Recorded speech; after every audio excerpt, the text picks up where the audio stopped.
Gala Prestige Desjardins 2025, les finalistes dévoilés. Gabriel Dubé veut insuffler un vent de jeunesse au conseil municipal de Montmagny. La billetterie mobile de Montmagny et Lillet séduit le Québec.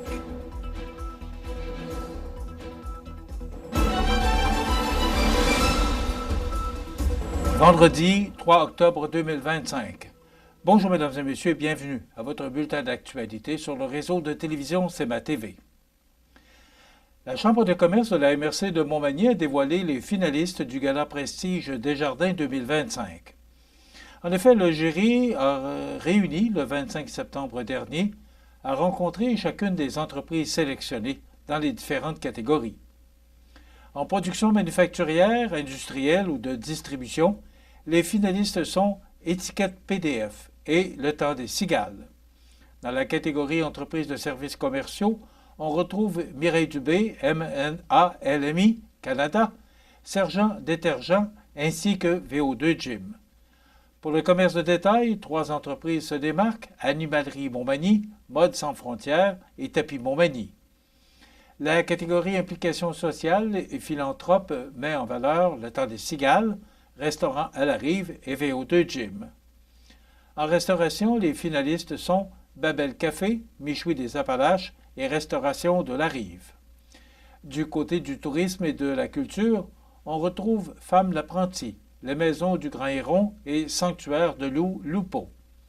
Pour le service communautaire et l'économie sociale, ont été retenus Centre d'entraide familiale de la MRC de Montmagny, l'Ancre et le Trait d'Union. La catégorie pour un avenir vert regroupe Ferme l'apprenti, Magasin Coop IGA Extra Montmagny et Le Temps des Cigales. Enfin, en professionnel, les finalistes sont la Clinique de l'audition Bois et Associés, Clinique du sommeil Lessard et Clinique Psychanimo. Le grand dévoilement des lauréats aura lieu le jeudi 13 novembre prochain lors du prestigieux gala organisé par la Chambre de commerce de la MRC de Montmagny. Toujours à Montmagny, un nouveau visage souhaite faire sa place en politique municipale. En effet, Gabriel Dubé, âgé de seulement 27 ans, a officiellement annoncé sa candidature pour représenter le district 4, soit le centre-ville, aux élections municipales de 2025. Très impliqué dans la vie communautaire, Gabriel Dubé n'est pas un inconnu. Il est notamment derrière l'organisation du week-end festif, siège au conseil d'administration du Carrefour mondial de l'accordéon et appuie, depuis plusieurs années, des initiatives menées par et pour les jeunes. Sa candidature marque donc une continuité logique de son engagement citoyen, mais, cette fois-ci, au sein même du conseil municipal. Selon lui, Montmagny a besoin de renouvellement. Depuis quelque temps, on constate un manque criant de jeunes qui s'impliquent dans leur communauté. Pourtant, je crois fermement qu'un vent de jeunesse souffle sur Montmagny et qu'il est temps de le canaliser, affirme le candidat. Pour M. Dubé, l'implication citoyenne ne se résume pas au bénévolat, mais à un véritable levier de changement, qu'il s'agisse d'organiser des événements rassembleurs ou de protéger des services vitaux. Il dit vouloir mettre l'accent sur des enjeux sociaux pressants, comme l'itinérance et les coupures dans les organismes communautaires. À ses yeux, il faut unir les forces vives pour soutenir celles et ceux qui œuvrent sur le terrain. Durant la campagne, Gabriel Dubé ira à la rencontre des citoyens par le biais du porte-à-porte et invite la population à partager préoccupations et idées. Pour lui, sa démarche est d'offrir une voix à la jeunesse et contribuer à bâtir un Montmagny accueillant, dynamique et inclusif. La billetterie mobile de Montmagny et Lillet séduit le Québec. Tous les détails après la pause.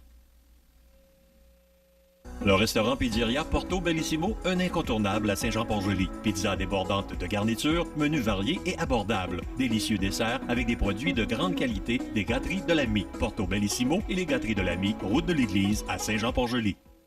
Le bijoutier Carl Poulain à Montmagny offre une sélection diversifiée et raffinée de montres, bagues, bracelets et autres accessoires de luxe pour hommes et femmes reflétant l'engagement envers l'élégance et la qualité. Le bijoutier Carl Poulain à Montmagny, où chaque bijou raconte son histoire. Vous regardez CEMA TV, le réseau de l'information sur la Côte-du-Sud. Déployée depuis 5 ans dans la MRC de Montmagny et la MRC de Lillet, la billetterie mobile a fait parler d'elle à l'échelle provinciale lors du congrès annuel de la Fédération québécoise des municipalités. Présentée dans le panel Collaboration en matière de développement local, elle a suscité l'intérêt d'élus et d'acteurs du développement économique venus de partout au Québec. Animée par Pascal Harvey, président-directeur général du réseau des SADC et CAE, la discussion a mis en valeur cette innovation unique grâce à l'intervention de Mireille Thibault, directrice générale du Centre d'aide aux entreprises Montmagny-Lillet. Elle était accompagnée de Frédéric Jean, préfet de la MRC de Montmagny, et appuyée par Normand Caron, préfet de la MRC de Lillet. Pensée pour répondre aux défis des régions éloignées des grands centres, la billetterie mobile s'attaque à plusieurs enjeux dont la couverture cellulaire, le vieillissement de la population, la littératie numérique limitée et l'isolement en milieu rural. Grâce à des guichets portatifs installés dans des commerces de proximité et des lieux stratégiques, elle rend la culture et le sport plus accessibles, tout en stimulant l'achalandage local. Le projet est le fruit d'un partenariat solide entre le CAE Montmagny-Lillet, les Arts de la Seine de Montmagny, le Centre socio-culturel Gérard Ouellet de Saint-Jean-Port-Joli et le dépanneur voisin Famille Simard de Saint-Pamphile. En plus d'encourager la participation culturelle et sportive, la billetterie mobile génère des retombées économiques avec plus d'achats spontanés, davantage de circulation dans les commerces et un maillage renforcé entre culture, sport et économie locale. Pour les organisateurs, il s'agit aussi d'un outil moderne et sécuritaire puisqu'elle donne une meilleure connaissance du public, une communication plus efficace avec les spectateurs et une réduction des risques liés à la fraude ou à l'argent comptant. Comme le souligne Mireille Thibault, la billetterie mobile illustre la force de la collaboration entre le CAE et les MRC. Sa présentation à la Fédération québécoise des municipalités confirme sa pertinence et démontre qu'un projet bien enraciné dans les réalités locales peut inspirer et rayonner ailleurs au Québec. La ville de Montmagny vient d'enrichir son patrimoine culturel avec l'installation de 2 œuvres majeures du sculpteur Lewis Pagé, disparu en 2007. En effet, Commencement prend désormais place à la promenade du bassin, tandis que Tourmente a été érigée à la place des migrations. Ces pièces, d'une valeur patrimoniale évaluée à 190 000 $ ont été offertes à la ville par la succession de l'artiste, plus particulièrement par sa fille Anne-Marie Simard-Pagé, en hommage à son père. Pour le maire Marc Lorrain, il s'agit d'un privilège pour toute la communauté d'accueillir ces sculptures qui embellissent les espaces publics tout en nourrissant la mémoire collective.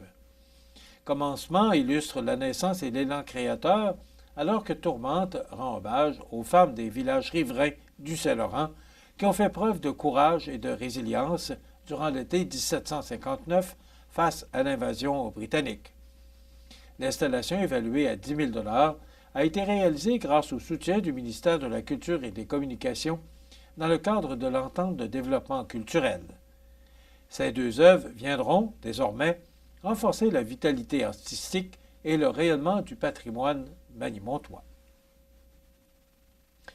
À Saint-Michel-de-Bellechasse, le collège Jésus-Marie innove en présentant son tout premier jeune marché fermier le dimanche 12 octobre de 11h à 15h.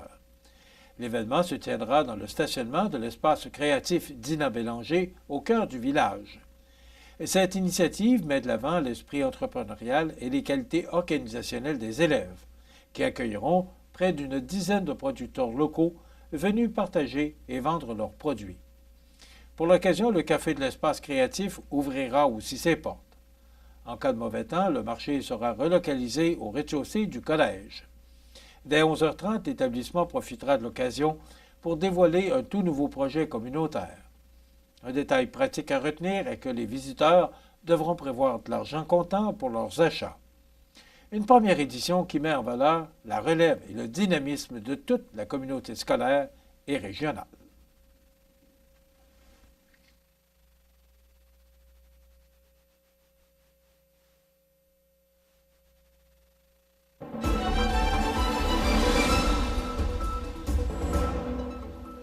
Au sport, le samedi 18 octobre prochain, à 13 h, la population de Montmagny et des environs est invitée à participer à la Grande Marche, un événement gratuit et accessible à tous qui fait la promotion des saines habitudes de vie. Après 2 éditions au Parc Saint-Nicolas, la marche revient cette année à son lieu d'origine, à la place Montel, et sur son parcours initial, le circuit Énergie. Comme nouveauté, les adeptes de course pourront se joindre à l'équipe de l'école secondaire Louis-Jacques Cazot, qui profitera de l'occasion pour un entraînement de 5 km.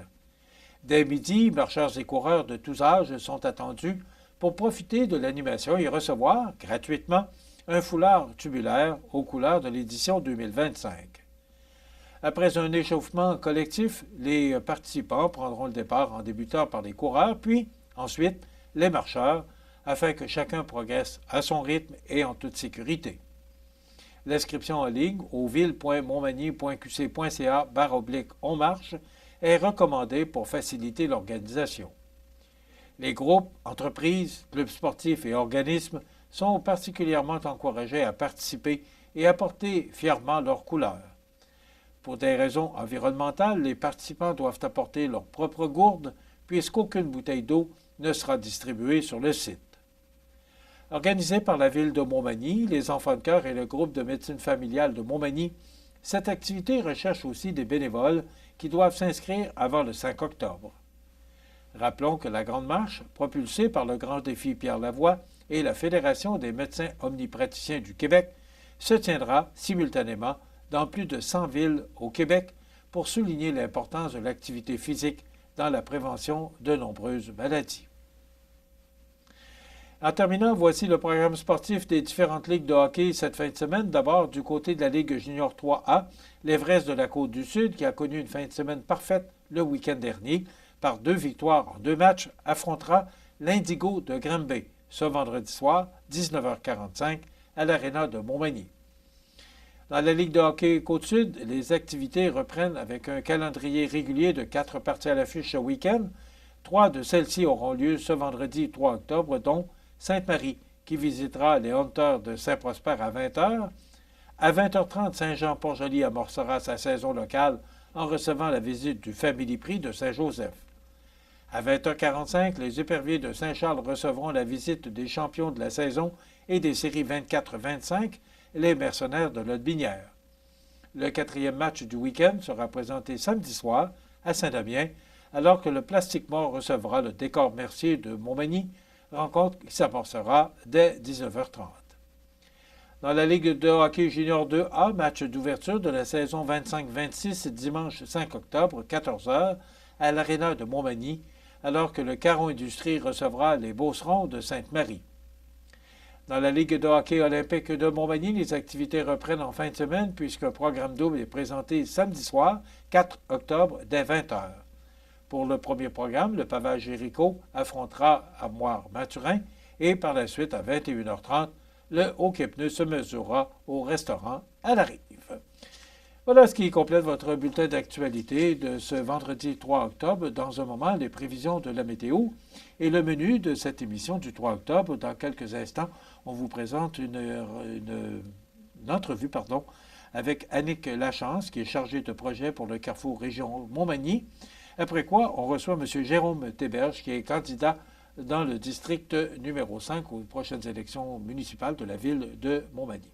Et bien sûr, il y aura les grands titres de l'actualité. Je vous souhaite donc une excellente émission à notre antenne.